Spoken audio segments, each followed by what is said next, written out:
Self-sabotage is a subtle form of self-harm. I hope that got your attention because it's more prevalent in the male population than we prefer to admit.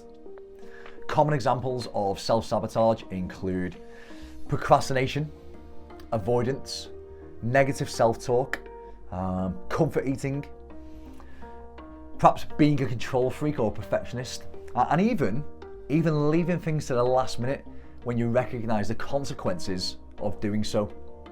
And maybe you recognize a few of these traits in yourself. And if you do, then it's important that you listen to this message.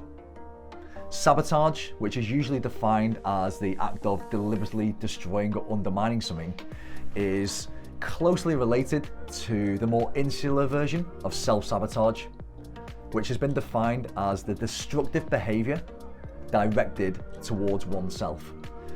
And usually it's conducted in a covert manner behind closed doors or inside somebody's mind. And at first you might not even realize you're doing it, but over time you'll start to notice this pattern of self-defeatist behavior. This pattern of behavior essentially erodes confidence and prevents people from ever realizing their true potential. Sufferers of self-sabotage can find it difficult to make rational sense of their actions or inactions because it's hard to self-diagnose something that you don't even know that you're doing or that you're doing to yourself. And instead, it's often easier to blame other people for what it is that you're experiencing in your life. There's a few questions here that might help you identify or arrive at perhaps an uncomfortable truth. But if you hear yourself asking questions such as, why do I keep doing this? Or how does this keep happening to me? If you're asking yourself these questions, then consciously or subconsciously, you might be the one responsible for your stagnant state. Self-sabotage usually originates from somebody having a low self-esteem. And if somebody has low self-esteem, what it means is that their evaluation of their self-worth is particularly low. And it encompasses beliefs about themselves that can be influenced from past life experiences or present emotional states.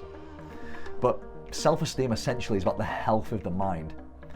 And if we have low levels of self-esteem, it's highly probable that we could be a self-saboteur.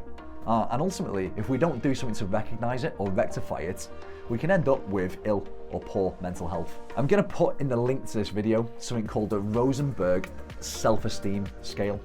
And it's really useful. It consists of 10 simple statements which can help you identify how you think and feel about yourself and determine whether you have high or whether you have low levels of self-esteem.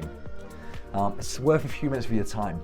But ultimately, if you self-sabotage, regardless of how you're doing it, what you'll find is that you don't create your experience of life that you want to have. It's going to derail your career potentially because you won't make the progression that you want. And also, it can have consequences at home. So if you're listening to this now or you're watching this, recognizing that there's parts of your personality that are getting in your own way, it's highly probable that you could be a self-saboteur. And unless you do something to move past the negativity that you have about yourself in your own mind, it's highly unlikely you'll have a positive experience of life.